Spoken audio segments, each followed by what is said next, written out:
Welcome to Tenacious Entrepreneurs, where perseverance meets purpose and every setback is just another step forward. Join us as we dive into the journeys of entrepreneurs who faced failures, embraced change, and emerged stronger than ever.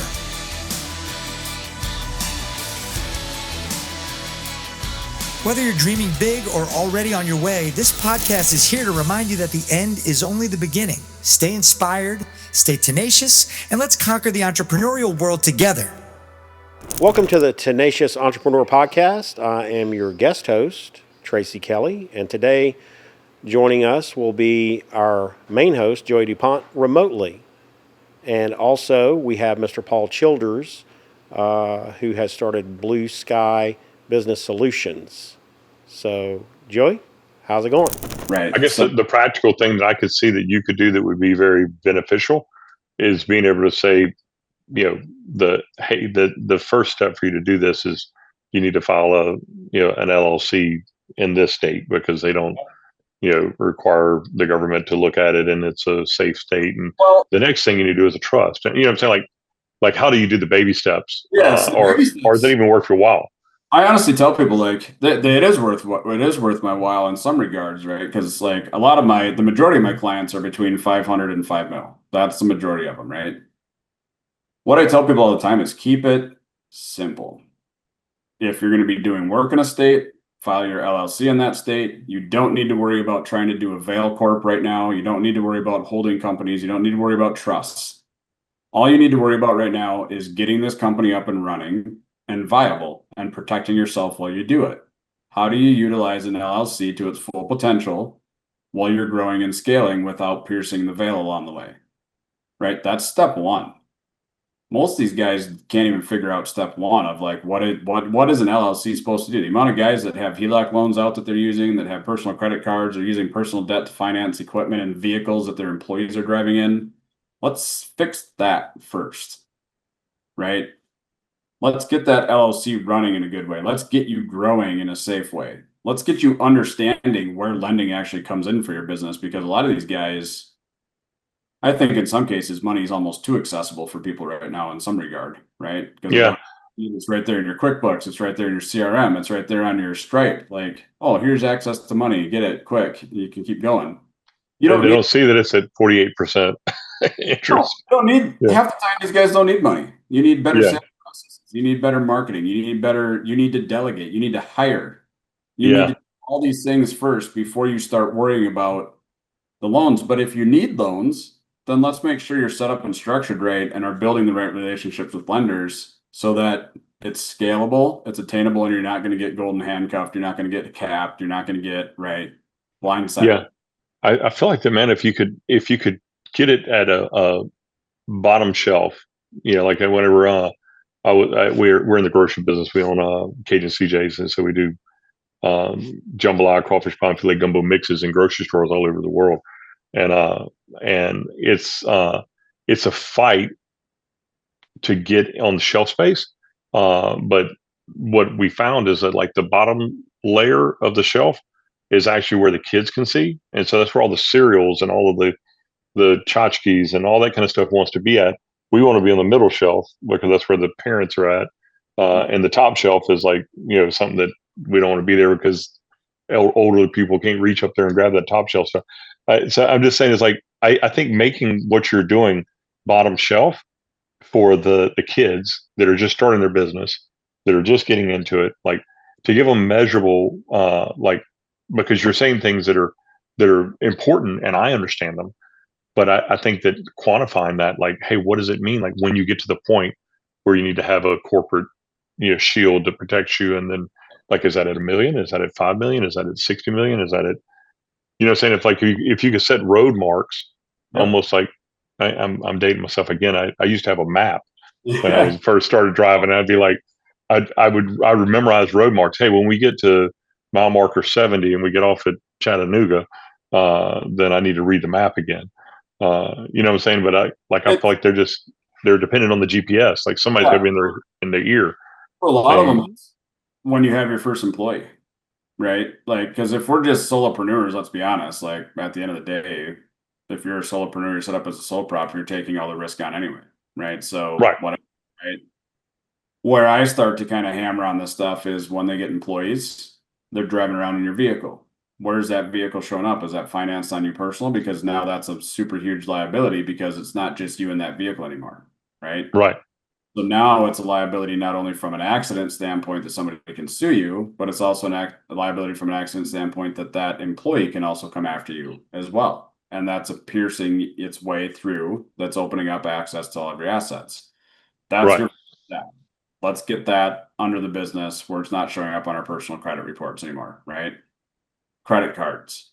Don't ever use a HELOC loan to start a business up, please, unless you have a really quick fat path off, right? Because that is the most direct line into all of your most intimate stuff that you can give to anybody, right? So there's a lot of bad advice out there with this stuff, right?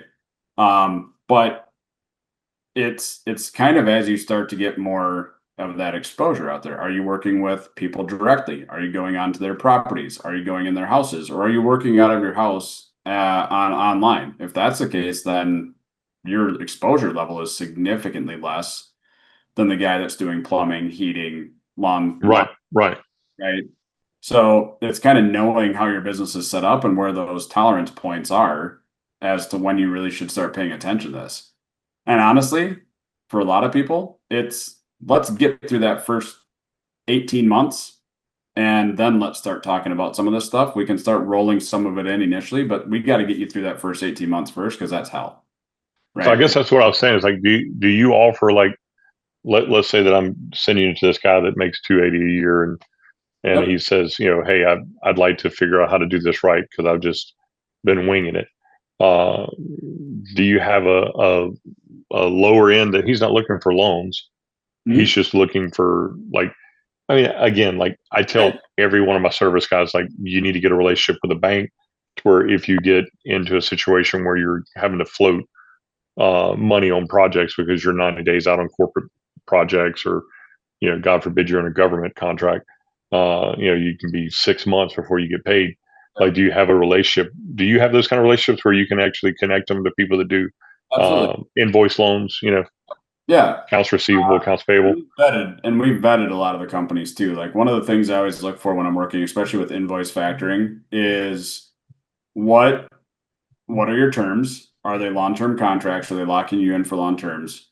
Are they cancelable early? What are the overall interest rates?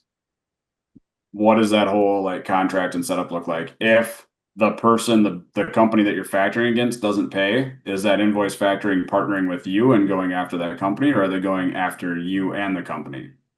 Right. So I So like, that's key stuff. So I'm just telling you, like from my side of the table, I've been looking for this kind of relationship with people that I could help connect them with because my problem is I'm having to go meet with the bank presidents and then I'm finding 9 times out of 10 I'm having to explain to them what I'm talking about. Like especially the local guys, like they just don't get it. They're like, well, let's give them a line of credit on their house. I'm like, no, I yeah, don't need a line of credit on their house.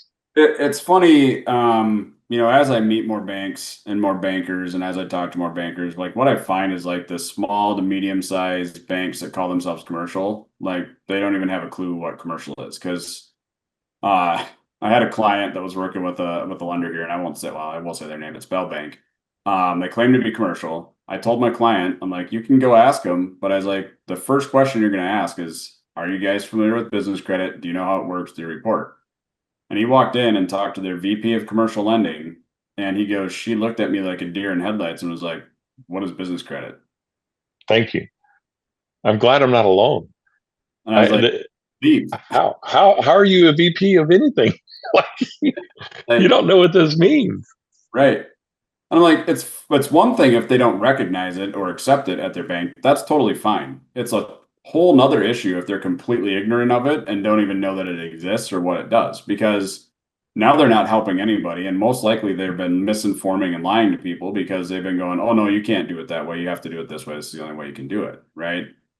Yeah. And that is my one issue with lenders as a whole is there isn't just one way to do it. There's many different ways to do it. And you just need to know how to be positioned, who to go to, how to talk to them, and how to present your financials and your business in order to get approved for them. Right. What do Right. they look at? Right. How do you know when you need invoice factoring, right? If you're a restoration company and you're working with insurance companies and you have high AR, guess what? Invoice factoring companies aren't going to touch you. You need to figure out how to collect 50% of that money up front from your clients while also working with the insurance on hand. You need to learn how to offer financing to your clients to finance full projects and then roll insurance in on the backside so your cash flow stays And, positive. and do you help them be able to do that? Like, do you help your clients be able to figure out Well, how to do that? 'Cause, I mean, half's not the answer, you know. yeah, we'll Uh, help them understand it and start to open their eyes to it. But then we also hand them off to sales coaches and guys that will actually come in and teach that stuff and educate on it. Because that's not my vertical. I could, yeah, right? I was just curious because so the problem, the pain point that I see is that the guys that are smaller don't they don't want to look stupid, so they won't ask those questions. The guys that are bigger have gotten there, but they didn't ask those questions, and they still don't have it figured out. You know what I'm saying? They're over a million, but they don't have it figured out. And the Yep. guys that are 150 million, they have a whole team of people figuring it out. And so I think that there's like this low hanging fruit Yeah. of guys that would be glad to pay, $500 a month to have a consultant that would help them be able to, hey, let me get you to here. Within a year, I can get you to the point where you're able to, to be independent. And that's Uh, part of what we do, but it's knowing our strengths and weaknesses and not getting I'm very mindful of like the shiny object syndrome because there's like trust me, there's a lot of stuff that I'm like, man, we could just jump in and just do this, but I'm not there yet. So I really rely on my affiliate network and my referral partners to uh-huh. fill the gaps in, right? Hey, look, like you need some sales coaching, your team sucks. Like you guys just aren't closing. You got the leads, but you're not closing them. You don't need a loan. You just need to close more deals. You go talk to these three guys, interview them, and see which one you like the most and hire them. But actually hire them because that's going to solve your problem, right? Don't go grab a loan, Right. go grab this, right? Like do this piece, take this step, and then we'll stay in touch and check in on you, but you need to do this thing first, right? A lot of times, do you hand them off to bookkeepers? Do you hand them off to fractional CFOs, right? Because a lot of times these guys don't even have a grasp on their books. And if Right. you have a grasp on your books, you shouldn't even be talking to a banker, right? Like that's the number one thing, in my Yeah. opinion. Yeah. I feel like that. I guess what I'm saying is like, individuals have credit counseling that they can go to and sort of figure out like, hey, Yeah. how do I get my right relationship with Oh, money? yeah. But I'm saying like on a business level, there's not really, I haven't found like a real easy to get to, uh, group where I can say, hey, let me plug this into this guy. These guys understand how to do it. So, in terms of like the credit counsel for the business of how do you build up your business credit? How do you protect it? How do you grow it? How do you keep things off there? How do you keep it updated, make sure it's accurate and up? That is at the core of what we do, Okay. right? Yeah, that's what I was catching. I Yeah, think that's at your yeah, core of what you yes, do. yeah. No, that is 100% what we do is how do you structure your business from not only financials but credit side to be able to Right. go take advantage of these things and grow your capacity for money, right? Like Right. that's really at the core. What we're doing is we're helping increase your money capacity. And then we're also helping you go and find the right partners to be able to utilize where it's not always using your personal credit and stuff on. And we walk people through that entire process. Yeah, 100%. Yes. Because people respect, like lenders respect people that have the right relationship with money. Correct. But if you don't have the right relationship with money, like how do you get it? You know what I'm Yep. saying? How do you actually step one, two, three? I think that's to me, like the area that I'm after talking to you a little bit, like I'm sort of seeing that I think would be Yeah. a safe space to refer you in, to other people, to entrepreneurs and people that are watching right now, they're listening to the podcast. We've gone a long ways around the tree. But what I'm trying to drill down to is like, hey, for the guy that is doing 280 a year, that is in his own truck, he's financed everything out of his pocket, he's using old beaters, and he doesn't see the path to getting Ford Motor Credit because he sees that as $100 million guy has Ford Motor Credit or GM or Yeah. whatever. Can you talk to that guy? Like how does that guy go from 280 and I don't have any solution of how to get there to, So does he just straight up go to Ford and say I want to get a loan, or does he need to structure we'll himself? you've got to have the credit in order to have the conversation. I mean, you can go to Ford if you're going to go do a You have the dealership. business credit, is what you're saying. Correct. But if you're Yeah. going to go to a dealership and do any type of a business loan, because you can get business loans that are personally guaranteed that don't show up on your personal credit, you just have to talk to the right person. And I always tell people if you're going to do that, go to a dealership, ask for a fleet manager. Step one. If that dealership doesn't have a fleet manager, then escalate that up to probably a new car manager or GM and go, this is how I want this loan to be done. Can you guys do this? Because sometimes as you just get started, the important piece is getting the vehicle, but making sure that it doesn't show up on your personal credit because that's where you get crunched when you first start out, right? Right. Knowing what credit cards to open when you first start your business. How do you have to be So positioned? it doesn't matter. I guess what I'm saying is that it doesn't matter that you have a 500 beacon score. Your business needs to have. Yeah. You should still have a good personal credit score by all means. Like, don't get me wrong. I think it's important to have a personal credit score that's high. But for example, I've got a guy that's got a pool company. He's going to be doing 2.7 mil. He's got a 580 score. We're actually rolling him through an SBA process because his cash flows, financials, and his business credit are strong enough that we're probably going to be able to get him approved on an SBA with a 580 personal credit score. Okay. Right. So But that's the answer, is that like you're telling them, hey, I need you to look at your business as an individual. yeah, And so if they don't have, like, everybody doesn't recognize that they have. I've talked to people that don't know what a Duns and Bradstreet is. They don't know what any of that stuff is. I honestly didn't have it until I started getting into government contracts, and I sure. had to have it. They required it for me to be able to do government contracts. So how does a guy, step one, like, get his social security number, his business tracking Yeah. information? Does it just go to Duns and Bradstreet, or what do you recommend to them? Your first biggest step obviously is making sure that your business has the correct type of an EIN, right? So like I said before, if you're a sole proprietorship, everything's going to ride on you personally, no matter what, And right? that's on your social security number. It's not on I tell, EIN. I tell people all the time because they'll give you an EIN with that, but it's tied directly to your social security number, so it's not a true EIN. So I tell people all the time, like, just make that initial investment because guys start sole props because they're like, well, it's cheap, right? I'm like, well, start an LLC because it's not that much more expensive, and you're going to be doing. $75 in Louisiana to start an LLC. Yeah, I mean, it's Minnesota, it's like 500. It's a little more expensive, but it's worth it, right? Because then you also start your time in business timer, right? So that matters as well in the whole scheme of things. But it's make sure you got the EIN set up right. Go to Dunn's. You can apply for Dunn's number for free. That's not that hard, right? As you grow your business, make sure that your address is accurately reflected. If it's your home address, who cares? Make sure that that's reflected where it needs to be. If you change it in your commercial location, update it and make sure that's the actual right, the correct address. Buy a website for one page if you need to. Get an actual professional email address. Like, do all these little steps to make yourself look as professional as you can, like you're an actual business. And then go grab a fuel card, right? You can go apply for a Wex card. You can go to your Holiday or your Shell station and grab a fuel card. That stuff reports. Grab a credit card if your personal credit score is high enough, like a Chase Inc., US Bank, Wells Fargo reports, Amex Gold reports, the Platinums don't. Plum card. If you have bad credit and you can do a secured card because you've got cash, go grab a ramp card. Those report, right? So like there's different methods that you can go through, but make sure like you got these little things that can report so that you're starting to build some form of business credit up, right?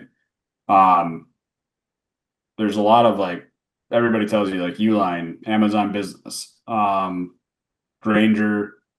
Trying to think what some other ones are that guys can use. I mean, So Home Depot and Lowe's. Like, if you're a contractor, you can get a yeah, corporate. if you've got a relationship with them, most of those ones they want you to have at least 3 reporting trade lines before they'll approve you. But if you've got a long-term relationship with them, you can get into a commercial account with skip some steps, right? Right. When you say 3 trade lines, I mean that can mean like an electric bill.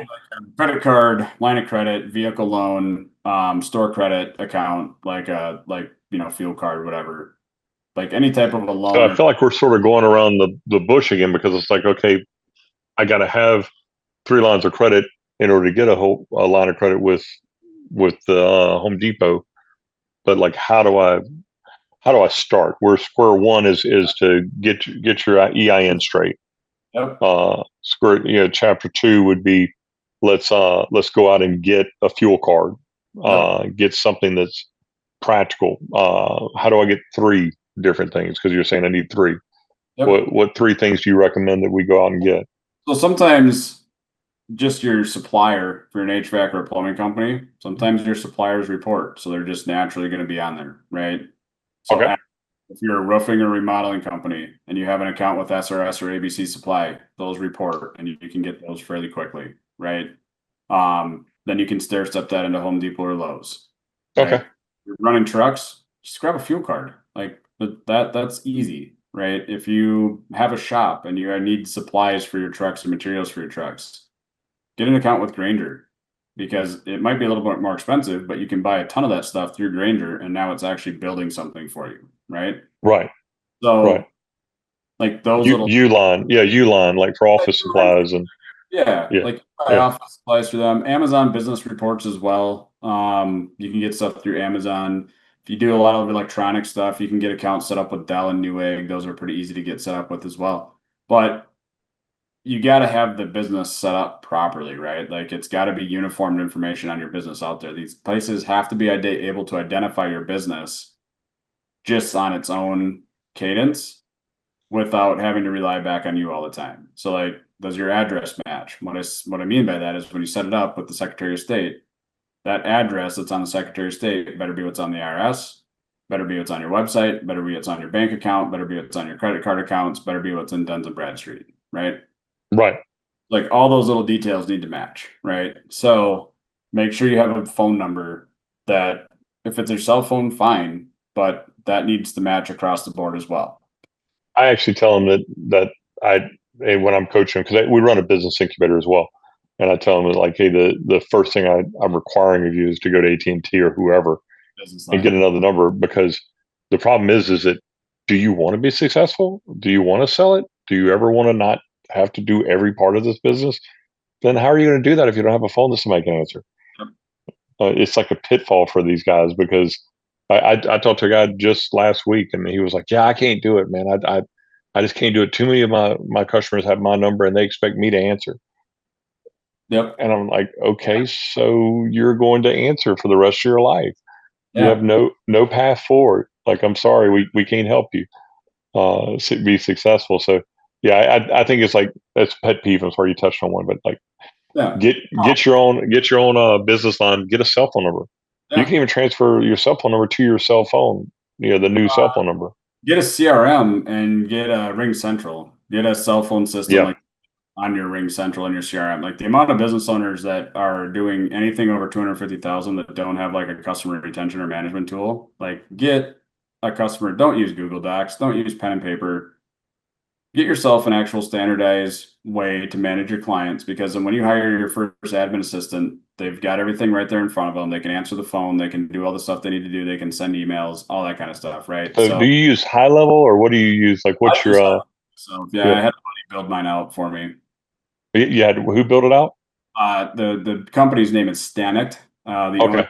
Reed. I had him build mine out. That way, it came with all the automations and all the pipeline functions and all that kind of Yeah, stuff. and so you can find that on Fiverr if you're like listening to this podcast and you're trying to figure out like what's my next step.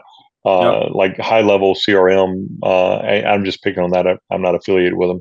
We don't make any money if you. There's no link to click. I'm just saying that like high level is a great one that really connects all the dots, and then you Yep. can go to Fiverr or one of the other places out there and If hire somebody. Yeah, and if you're a home service company, easy to get into, like, or if you're an auto repair shop like Shop Monkey, House Cow Pro, like those are all little easy ones to get into that are cheap, that are designed specifically for like auto repair places, home service companies. So they have all the little tools that you need in there. But then Yeah, on the side of those, you still need to add in the actual customer management side of things, which is what a lot of guys skip, which is where Go High Level plugs in, Zoho, all that kind of stuff. So right. Right. So I think that's key, man, is like getting like the basics down, path, down the pack down. I was saying the wrong words, but anyway, get it to where you have the basics understood of how to get your business to the place where you are able to get loans, to where you're able to, to get the business in the place it needs to be. I Yep. remember when we had a deal with during Katrina, we had to come up with $15 million to finance an RV loan deal that we did, and man, it was like it was a battle. I ended up having to get an individual to help me. I was actually got the guy that owns a Cracker Barrel restaurant came in and pitched in and did it with me, and so I had to give up like half of my profit out of the deal because I had never met you. I'd never met anybody that could actually help me get my business structured. I was doing, 150 million a year in business. It wasn't like I was a pauper. I just didn't have like the right connections. I could go out and get $1 million without just a phone call, not a problem. Just call the right lender and the right my bank and say, hey man, I'm buying this property and I need $1 million put in my account tomorrow. Not a problem. But 15 million, 50 million, like those numbers were like they weren't attainable for me because of the structure that I had in my business. I didn't have a Duns and Bradstreet when I first started that. I didn't have anything. So I think that's key, man. It's like setting up for success and expecting to be successful, expecting to be that $100 million company. You're never going to be there if you don't prepare and get yourself in the position where you can be the $100 million company that you're wanting to be. Because nobody starts a small business thinking I'd like to be mediocre. Like they all think of greatness, right? They all think of I want to be Grant Cardone, I want to be, whoever it is, I want to be the man. And so, like, if you're aspiring to do that, stop spending $15,000 to go to the next Grant Cardone meeting.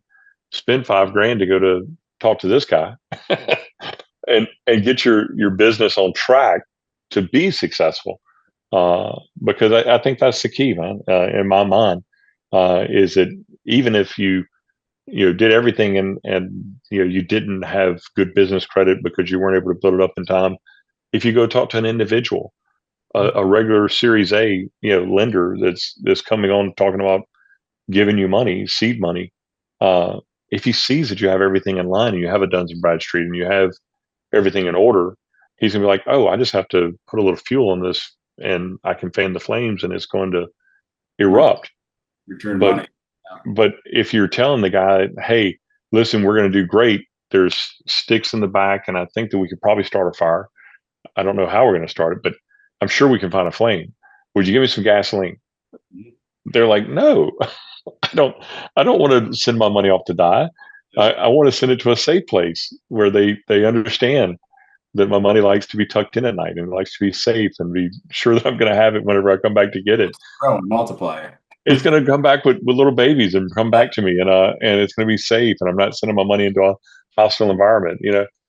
So many people, like if you looked at them, like they're like Kuwait, and they're like, say, send your money to me, and like, dude, you don't want to send your money to that hostile environment. You want Switzerland. Yeah. You want the Swiss Alps and this beautiful structured company. So I think in my mind, in closing, like that's the thing I would say, man, is like, how do they get a hold of you if they're wanting to connect, to be able to start that next level of getting their business and structure? What's the best way for them to connect with you? Yeah. So website, blueskybizsolutions.com.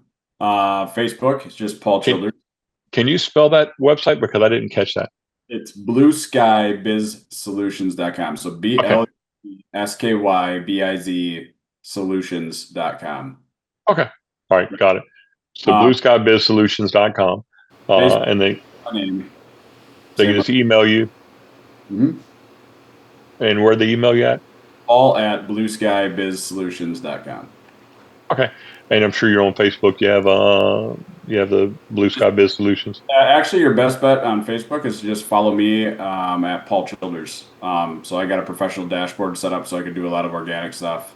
That's allowed me to get close to 7,500 followers now built up on there. LinkedIn, it's also my personal name as well. So yeah, I found that it really sucks on Facebook, man. Like I get like 5,000 friends out of friend request, and I find like every day I'm like having to go in and like delete and dig down, and then So you took the dive. You went into the professional mode, huh? Yeah, it's a pain.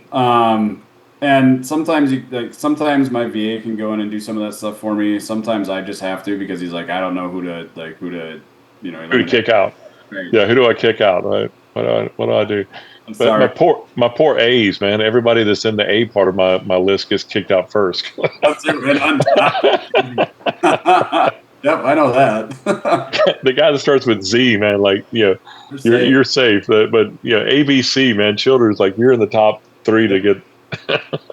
And I kind of can tell who kind of engages with me. I keep track of all that stuff. So when I look through it, I can kind of see, oh, I've seen him engage on posts. I've seen them comment. I've seen them but sometimes you just look at somebody like, how did I ever connect with you? You're gone. Yeah, and I do it periodically. I went through and like I I have a real easy way for me. I tell my wife, listen, jump into my Facebook. Any women that look like that they're trying to get me, just hit delete. That I'll actually, come back and I'll come back and I got 2,200 people in there now, dude. I don't have 5,000 anymore. She's like, yeah, they're all gone. I should try that. I wonder if that would help. So That would yeah, help, dude. You it's you see any woman giving that look, man? Just go ahead and hit delete. Just run, dude. That's fire. Don't put that in your bosom.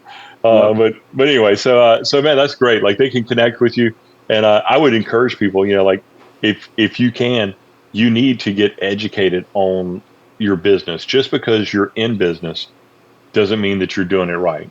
It's just like being a parent. It doesn't take a degree to conceive a kid, but it takes a lot to raise one that's not going to become a serial killer. It would be awesome if you actually spent some time and energy on learning how to be a better parent.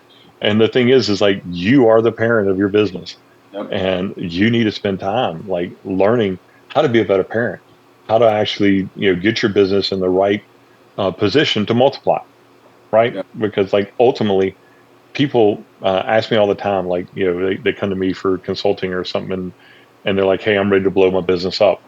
And I sit down and look at it. I'm like, look, it's out of order. And the only cells in your body that multiply that out of order are cancer cells, and they will kill you. And so if I help you right now, I'm going to kill you because I'm going to add cells to you. And that's awesome. I'm going to increase your cells, performa. But all I'm doing is like a spider injecting venom that's actually eating your whole business and killing it, because you just have more money now. So you don't recognize that you have a problem and that your business is out of order. So getting order in your business, do you use Lead? What do you use for like getting order in your business? Do I use what?